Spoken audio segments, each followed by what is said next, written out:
Mata a los bebés de Belén.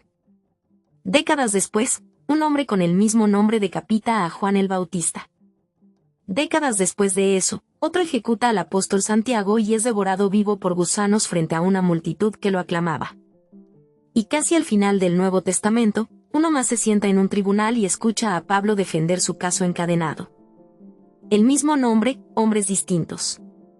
Toda una dinastía de ellos.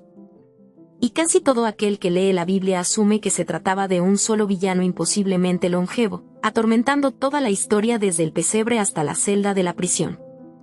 No fue un solo hombre. Fue una dinastía. Una familia que mantuvo su dominio sobre la tierra de la Biblia durante casi 100 años, pasando el trono de generación en generación como una herencia familiar, cada uno estampando el mismo nombre en el siguiente. Y aquí está la parte que convierte todo esto en algo extraño. Ese nombre, el que todos ellos llevaban, el mismo empapado de tanta sangre, proviene de una palabra griega que significa héroe. Detente un momento en eso. La familia de villanos más infame del Nuevo Testamento llevaba un nombre construido a partir de la palabra para un campeón, un guerrero, un salvador. Los estudiosos lo rastrean hasta 2 piezas unidas. La palabra para héroe y la palabra para un canto, o una oda. Canto del héroe. La melodía que canta sobre el hombre que salva el día. Ahora bien, el estudioso honesto te dirá que la etimología no es del todo segura. El origen exacto del nombre es debatido, y nadie debería construir una doctrina solo sobre el estudio de una palabra. Pero el significado no era ningún secreto en el world antiguo. Cualquiera que escuchara el nombre Herodes oía el eco de héroe dentro de él, de la misma forma en que escuchas gloria dentro de un nombre como Gloria. Estos hombres no tropezaron con ese nombre por accidente. Era una marca. Anunciaba que aquí había un grande, un campeón, un hombre digno de que le cantaran. Y ese es exactamente el vacío en el que vive toda esta historia. El nombre prometía un héroe. Las vidas entregaron todo lo contrario. La dinastía que se llamaba a sí misma el canto del héroe pasó un siglo componiendo, en cambio, una marcha fúnebre. Esa es la columna vertebral de todo lo que estás a punto de ver. Esta es una familia que se marcó a sí misma como heroica y pasó un siglo demostrando lo contrario.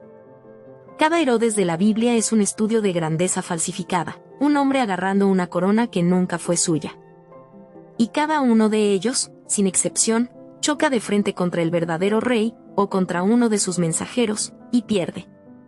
Déjame mostrarte quiénes fueron realmente. Antes de conocer a cada uno de ellos, tenemos que entender de dónde vino esta familia, porque eso cambia por completo la forma en que lees cada escena en la que aparecen. Los Herodes no eran judíos de sangre. Provenían de un pueblo llamado los Idumeos, la forma griega y romana de referirse a los edomitas, y su linaje se remonta a un solo hombre del Génesis. Esaú, el gemelo mayor que nació primero, el que vendió su primogenitura por un plato de guiso porque tenía hambre y no podía ver más allá de su propio apetito. Sigue el hilo. Esaú y Jacob eran hermanos en el vientre, luchando entre sí incluso antes de nacer. Su madre sintió aquella lucha dentro de ella y fue a preguntarle a Dios qué significaba. Y la respuesta fue que 2 naciones peleaban dentro de su cuerpo. Jacob se convirtió en Israel, el padre de la línea escogida. Esaú se convirtió en Edom, un nombre que significa rojo, en honor al guiso rojo por el que cambió su futuro. Sus descendientes se convirtieron en un pueblo que vivió al sur del Mar Muerto, en las tierras altas y rocosas del monte Seir. Durante la mayor parte del Antiguo Testamento, fueron el rival amargo de Israel, el hermano convertido en enemigo. La hostilidad recorre toda la Escritura. Cuando Israel salió de Egipto y pidió permiso para pasar en paz por la tierra de Edom, Edom se negó y salió con un ejército. Siglos después, cuando Jerusalén finalmente cayó y los babilonios incendiaron la ciudad, los profetas registran que Edom se quedó al margen, celebrando, e incluso ayudando a cazar a los sobrevivientes. Un libro corto de la Biblia, Abdías, existe casi por completo para pronunciar juicio sobre Edom por regocijarse en la ruina de su hermano. Esta fue una herida que jamás cerró. Ahora avancemos hasta los siglos justo antes de Jesús. Un gobernante judío conquista a los idumeos y los obliga, bajo amenaza de exilio, a convertirse y adoptar la religión judía. Y de esa asimilación forzada, una familia idumea ambiciosa asciende la escalera del poder hasta que Roma le entrega un reino. Eran judíos en religión, de una manera vaga y política, pero edomitas de sangre. Los hijos de Esaú gobernando sobre los hijos de Jacob. Esa es la ironía tejida en toda esta historia. El derecho de primogenitura que Esaú desechó en el Génesis, sus descendientes pasaron el Nuevo Testamento entero tratando de arrebatarlo por la fuerza. Eran forasteros sentados en el interior. Extranjeros portando una corona que, por cada promesa de la Biblia hebrea, pertenecía a la línea de David, no a ellos. Guarda esa imagen en tu mente. Cada Herodes que estás a punto de conocer es un hombre que sabe, en algún lugar debajo de sus túnicas y sus proyectos de construcción, que el trono no es realmente suyo. Ante esa inseguridad, ese temor persistente hacia el legítimo rey, impulsa casi todo lo que hacen. Así que empecemos con el primero, el original, el hombre que estableció el patrón. Herodes el Grande. Es el Herodes de la historia de Navidad, el rey en el trono cuando nació Jesús. Y se ganó ese título, el Grande, en el sentido más literal. Este hombre construyó como nadie en la región lo había hecho antes. Levantó fortalezas en el desierto, incluyendo una con forma de montaña artificial que pensaba usar como su propia tumba. Creó un puerto de aguas profundas en Cesarea prácticamente de la nada, hundiendo enormes bloques de concreto submarino en mar abierto, una hazaña de ingeniería que asombró al mundo antiguo. Y sobre todo, reconstruyó el templo de Jerusalén hasta convertirlo en algo tan vasto y deslumbrante que la gente viajaba desde tierras lejanas solo para contemplarlo. Su camino hacia ese trono lo dice todo sobre él. No nació de sangre real. Era hijo de un funcionario idumeo que se había vuelto útil para Roma. Herodes se abrió paso a base de leer los vientos políticos mejor que nadie a su alrededor, apoyando al bando ganador en cada guerra civil romana sin titubear. El propio Senado romano lo nombró rey de los judíos, un título votado por extranjeros en una ciudad extranjera. Luego tuvo que marchar de regreso y conquistar su propio reino por la fuerza antes de poder sentarse realmente en su trono. Ese proyecto del templo tiene su propia ironía. Invirtió décadas y fortunas en la casa del Dios de Israel. En el Evangelio de Juan, la gente menciona que había tomado 46 años de trabajo. Y ese mismo hombre, el gran patrocinador del templo, intentaría asesinar a aquel hacia quien apuntaba cada piedra de ese templo. Porque esa es la otra mitad de Herodes el Grande. Los edificios eran reales, y también lo era la sangre. Este fue un hombre tan consumido por el miedo a perder su corona que ejecutó a varios de sus propios hijos cuando sospechó que podían estar conspirando contra él. Estranguló a la esposa que más amaba en un arrebato de celos, y luego, según cuentan las historias, quedó atormentado por su recuerdo el resto de su vida. Ahogó a un sumo sacerdote adolescente en una piscina porque el joven era popular. Se dice que el emperador romano bromeó que era más seguro ser el cerdo de Herodes que su hijo, ya que el rey al menos evitaba el cerdo, mientras que el hijo podía no sobrevivir. Now imagine a unos sabios de Oriente entrando a su palacio y preguntando dónde está el que ha nacido rey de los judíos. Para un hombre que masacró a sus propios hijos para proteger su corona, esas palabras eran una sentencia de muerte dirigida hacia alguien más. Sonrió. Siguió el juego. Reunió a los eruditos para averiguar exactamente dónde decía el profeta que nauría el Mesías. Luego les pidió a los visitantes que regresaran y le dijeran dónde estaba el niño, para que él también pudiera ir a adorarlo. No tenía ninguna intención de adorar a nadie. Cuando los sabios fueron advertidos en sueños y regresaron a casa por otro camino, Herodes hizo lo que toda su vida lo había entrenado a hacer. Dio la orden de matar a todo niño de 2 años o menos en Belén, esperando enterrar al legítimo rey en algún lugar de esa masacre. Fue el último acto de un hombre moribundo, y encajaba perfectamente con su carácter. El verdadero rey escapó a Egipto en los brazos de una familia refugiada. El rey falsificado murió no mucho después, su cuerpo desmoronándose en agonía, su reino ya resquebrajándose para dividirse entre los hijos a los que no había alcanzado a matar. Si esa escena suena familiar, es porque debería. Ya la habíamos visto antes. siglos atrás. Otro gobernante aterrorizado dio otra orden para matar a los bebés varones del pueblo de Dios. El faraón, temeroso de que la nación hebrea se hiciera demasiado fuerte, ordenó que todo hijo recién nacido fuera arrojado al Nilo. Y de esa misma masacre, Dios sacó a un bebé de las aguas y lo levantó para convertirse en el libertador que rompería por completo el dominio del faraón. Ahora coloca ambas escenas una junto a la otra. El faraón mata a los bebés, y Moisés es sacado del agua y sale de Egipto para liberar al pueblo. Herodes mata a los bebés, y Jesús es llevado a Egipto y regresa para liberar al mundo entero. El Evangelio de Mateo hace deliberado este eco, citando al antiguo profeta. De Egipto llamé a mi hijo. Este es el patrón que la Biblia entera sigue dibujando. El enemigo de Dios recurre siempre a las mismas dos armas: el poder bruto y el miedo político, y las dirige hacia el rescate que Dios está enviando. Y cada vez, el plan que intenta asesinar es precisamente el plan que sale caminando de entre los escombros, con vida. Ese es el hilo que debemos sostener mientras conocemos al resto de estos hombres. Un trono puede dar una orden. No puede cancelar una promesa. El faraón lo aprendió. Herodes el Grande lo aprendió en su lecho de muerte, con sus soldados habiendo masacrado toda una aldea sin encontrar al único niño que buscaban. Sus hijos y nietos estaban a punto de aprenderlo de nuevo, cada uno de ellos blandiendo el mismo martillo contra un reino que no podía ser detenido. Ese es Herodes el Grande, el primer héroe de la dinastía del héroe. Y ya puedes ver que el canto es una mentira. Cuando Herodes el Grande murió, su reino no pasó a un solo heredero. Roma lo dividió entre 3 de sus hijos. El árbol genealógico de la familia es más grande que esto, con otros parientes llevando el nombre en segundo plano, pero solo un puñado realmente pisa el escenario del Nuevo Testamento. Y 2 de esos hijos son los siguientes.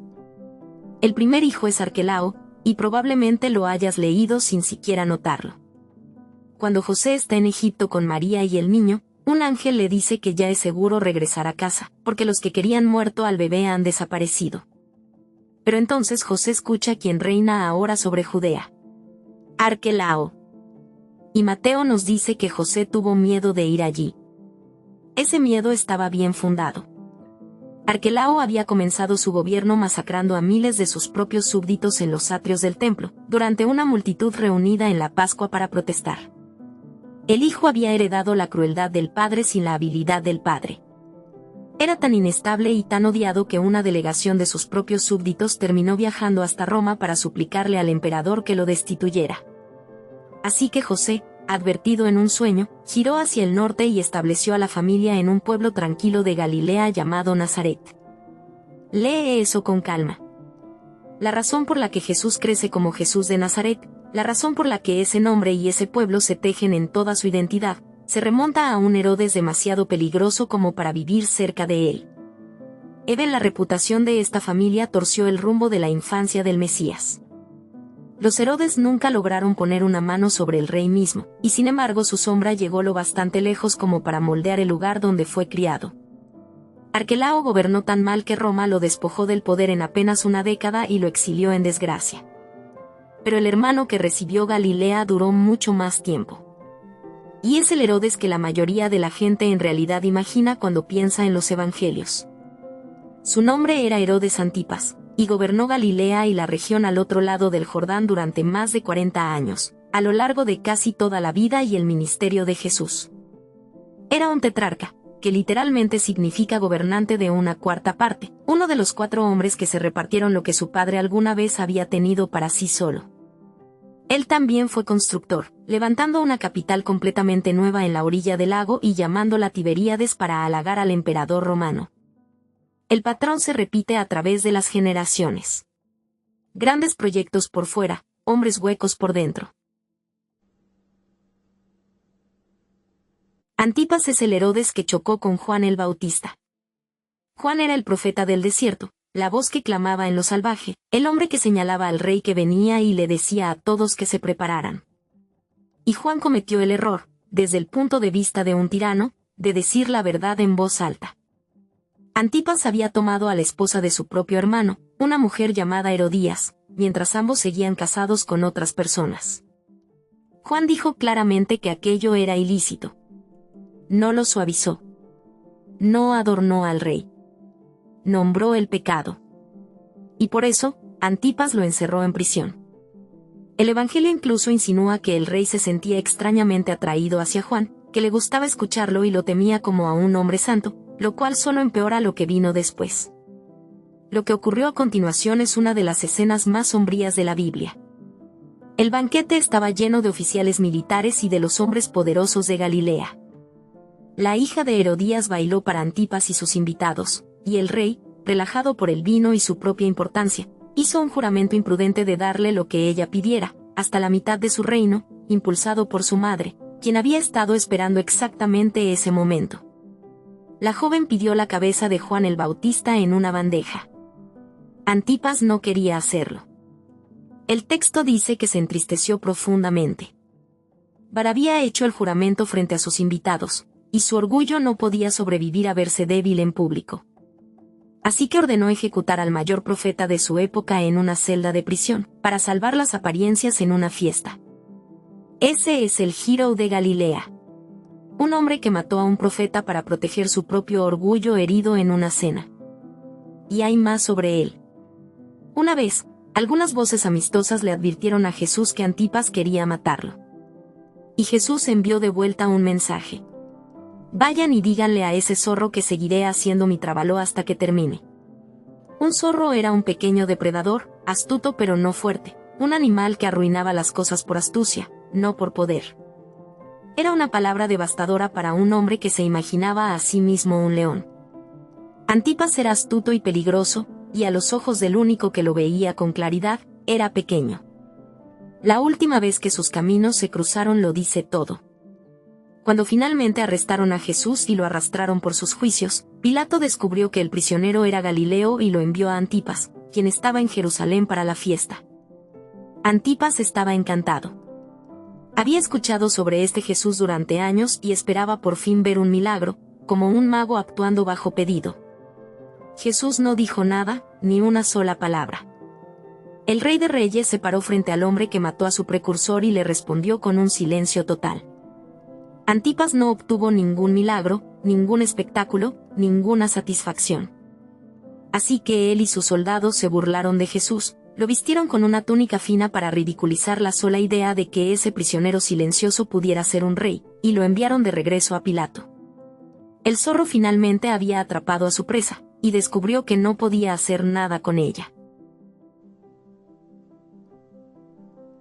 Ahora saltamos una generación después de los evangelios, hacia la iglesia primitiva, hasta un nieto de Herodes el Grande. Herodes Agripa I. Para cuando llegamos al libro de Hechos, el evangelio se está esparciendo más rápido de lo que nadie puede contener, y Agripa decide hacerse un nombre aplastándolo. Arresta a creyentes, y luego hace algo que sacude a la joven iglesia hasta la médula. Ejecuta a Santiago, el hermano de Juan, uno del círculo íntimo de los apóstoles, muerto a espada. El primero de los 12 en ser martirizado. Esto complació a los líderes religiosos. Así que Agripa, hambriento de esa aprobación, buscó su siguiente blanco y capturó a Pedro, planeando matarlo también después de la Pascua. Pero la noche antes de la ejecución, un ángel entró caminando en la prisión. Las cadenas de Pedro cayeron. La puerta de hierro se abrió por sí sola, y el apóstol salió caminando en libertad mientras los guardias dormían. El rey, que creía tener a la iglesia en su puño, ni siquiera pudo mantener a un pescador encerrado. Y entonces llega la escena de su muerte, una de las más vívidas de toda la escritura. Agripa viajó a Cesarea, la ciudad reluciente que su abuelo había construido, para un festival público. Había asuntos políticos en el aire. El rey había estado furioso con la gente de las ciudades costeras de Tiro y Sidón. Esas ciudades dependían de su territorio para su suministro de alimentos, así que estaban desesperadas por hacer las paces con él. En el día señalado, Agripa se puso una túnica real y se sentó en su trono para pronunciar un discurso ante ellos. El historiador antiguo Josefo añade un dicho que golpea como un martillo. La túnica estaba tejida con hilos de plata, y cuando el sol de la mañana la golpeó, el rey resplandeció con luz, brillando como algo más que humano. La multitud supo exactamente qué hacer. Rugieron.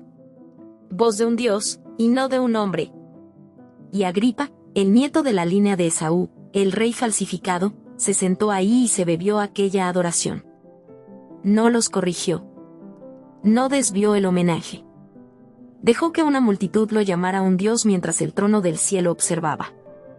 Hechos dice que en ese mismo instante, un ángel del Señor lo hirió porque no le dio la gloria a Dios, y fue comido por gusanos y murió.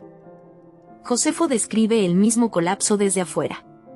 Un dolor abdominal repentino y violento, 5 días de agonía, y luego la muerte. El rey que resplandecía como un dios por la mañana se estaba pudriendo por dentro al caer la noche. La simetría es escalofriante. Jesús una vez describió a los gobernantes corruptos como sepulcros blanqueados, hermosos por fuera y llenos de podredumbre por dentro. Agripa vivió esa imagen en tiempo real, un hombre resplandeciendo de plata y muriendo de gusanos. Y la siguiente línea en Hechos nos da el contraste que más importa. El rey estaba muerto, pero la palabra de Dios seguía extendiéndose y creciendo. El cielo no negocia por su gloria. Lo cual nos lleva al último Herodes, el final de la línea. Herodes Agripa II. Era hijo del rey que murió en Cesarea, y aparece cerca del cierre de Hechos en una de las confrontaciones más extrañas y silenciosas de todo el libro. El gobernador romano Festo tenía un prisionero con el que no sabía qué hacer, un hombre llamado Pablo que había apelado su caso hasta el emperador. Así que cuando el rey Agripa llegó a presentar sus respetos, Festo trajo a Pablo para ser examinado. El rey llegó con gran pompa y ceremonia, túnicas y trompetas y todo el aparato del poder. Y un prisionero encadenado fue conducido para estar de pie ante él. Y algo es distinto en este Herodes. No está masacrando a nadie. No está persiguiendo adoración. Se sienta y escucha. Pablo expone toda la historia. Su propio pasado como perseguidor, los profetas, la resurrección, el Cristo resucitado resplandeciendo en el camino a Damasco. Luego se dirige al rey y le pregunta directamente si cree en los profetas, porque Pablo sabe que sí cree. La respuesta de Agripa es una de las frases más tristes que una persona puede pronunciar. Le dice a Pablo que en tan poco tiempo casi lo persuadiría de hacerse cristiano. Casi, muy casi. El último de los Herodes se acercó más al rey verdadero que cualquiera de sus antepasados. Escuchó el evangelio con claridad de una de sus voces más grandes, y lo entendió. Y entonces se puso de pie, terminó la reunión y se marchó. Sin gusanos, sin masacre, sin juicio dramático. Solo un hombre que llegó a un solo paso del trono ante el cual siempre estuvo destinado a inclinarse, y eligió conservar su propia pequeña corona en su lugar. La dinastía que comenzó con un rey tratando de asesinar a Cristo terminó con un rey que simplemente lo rechazó. La misma familia, el mismo temor por debajo, la misma negativa a ceder el asiento que nunca fue suyo. Da un paso atrás y observa los 100 años completos de una sola vez, y el patrón es imposible de pasar por alto. Cada Herodes es un hombre sosteniendo una versión falsificada de lo mismo que Jesús realmente es. Se llamaron a sí mismos rey, él era el rey. Construyeron un templo de piedra, él era el templo, el lugar donde Dios y la humanidad finalmente se encuentran. Llevaron el nombre de héroe, él era el héroe verdadero, el que caminó hacia la deidad misma para salvar al pueblo que los Herodes pasaron un siglo aterrorizando. Observa cómo sus historias y la de él siguen rimando, como una melodía tocada una vez desafinada y otra vez en tono perfecto. Herodes el Grande es aclamado rey de los judíos por el Senado romano, y gobierna mediante el terror. Unos 30 años después, esas mismas palabras, rey de los judíos, son clavadas sobre una cruz encima de un hombre que sangra por el pueblo al que vino a salvar. Agripa se pone una túnica reluciente y deja que una multitud lo adore como a un dios, y muere por ello en menos de una semana. Jesús, quien realmente era Dios en carne, rechazó cada atajo hacia la gloria que los Herodes arrebataron, y fue levantado por el Padre en lugar de por una multitud adulona. Y nota cómo vence a cada uno de ellos. No supera en construcción a Herodes el Grande, lo sobrevive como un niño refugiado, llevado a Egipto de noche. No supera en argumentos a Antipas, Se queda en silencio y deja que el zorro se agote a sí mismo. No derroca a Agripa, deja que el propio orgullo del hombre lo derrumbe, y el evangelio sigue caminando sobre su tumba. El verdadero rey nunca enfrenta a estos reyes falsificados en sus propios términos. Simplemente los supera con el tiempo, porque el trono siempre fue suyo. El poder y la política lanzaron todo lo que tenían contra el rescate. Y el rescate siguió caminando. Ese es el canto del héroe que los Herodes nunca pudieron cantar. Un héroe verdadero no se abre camino a golpes hacia una corona matando rivales y aceptando adoración. Un héroe verdadero deja la corona a un lado, toma el lugar más bajo, y es levantado por Dios en lugar de por una multitud adulona. Los Herodes se aferraron a la gloria y se pudrieron.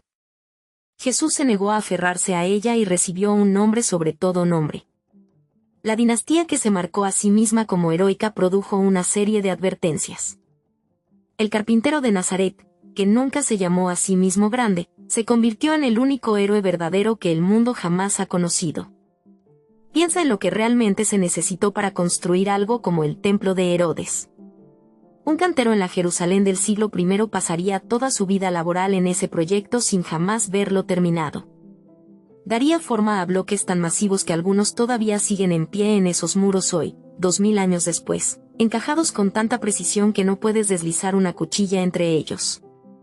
Sin mortero, solo piedra sobre piedra, equilibrada por pura habilidad y peso imposible. Vertió su fuerza, sus manos encallecidas, sus décadas en un monumento diseñado para hacer que un rey nervioso pareciera eterno. Y ese rey estaba muerto antes de que la obra siquiera estuviera terminada. Las manos del cantero construyeron algo que sobrevivió al hombre al que estaba destinado a honrar. Y toda aquella estructura reluciente fue reducida a escombros dentro de una generación después de Cristo, exactamente como Jesús había dicho que ocurriría. Ni una piedra, les dijo a sus discípulos, quedaría sobre otra. Piedra por enorme piedra, toda una vida de trabajo levantada para la gloria de una falsificación, y desaparecida. Las cosas que construimos para parecer permanentes rara vez lo son. El reino al que nos vemos tentados a servir es casi siempre el que tiene la mampostería más impresionante y la vida más corta. El cantero entregó sus años al nombre de Herodes.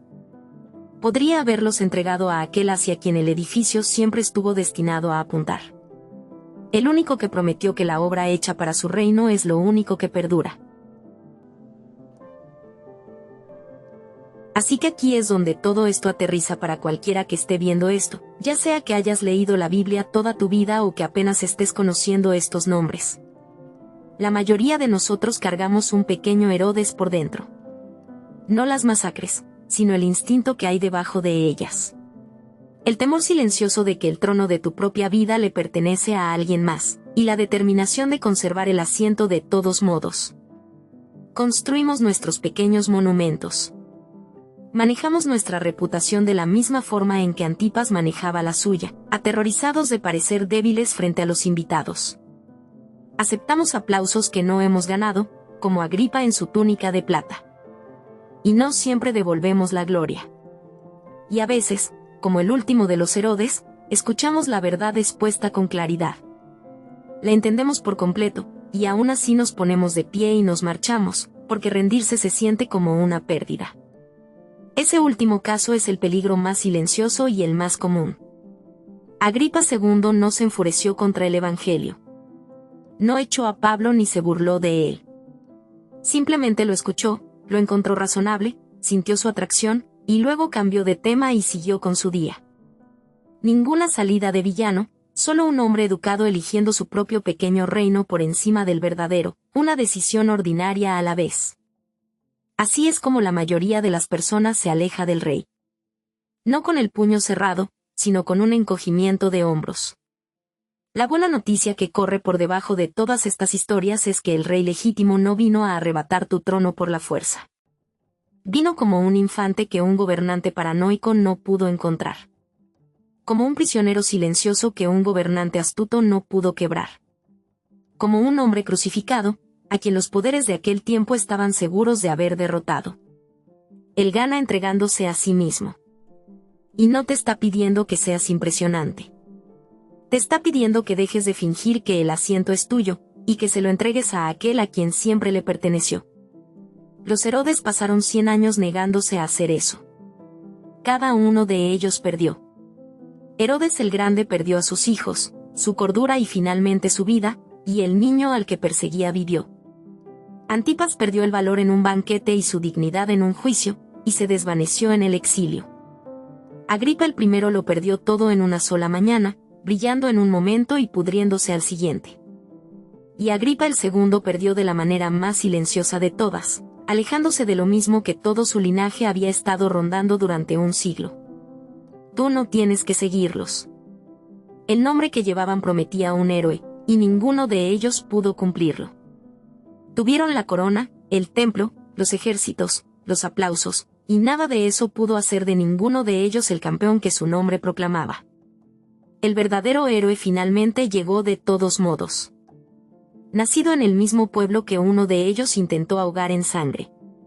Rechazó cada trono por el que los Herodes mataron, y ganó al world entero perdiendo su vida y recuperándola de nuevo. Los nombres de ellos se convirtieron en una advertencia. Su nombre se convirtió en aquel ante el cual toda rodilla se doblará. El canto del héroe que los Herodes jamás pudieron cantar todavía se sigue cantando, y nunca fue sobre ellos.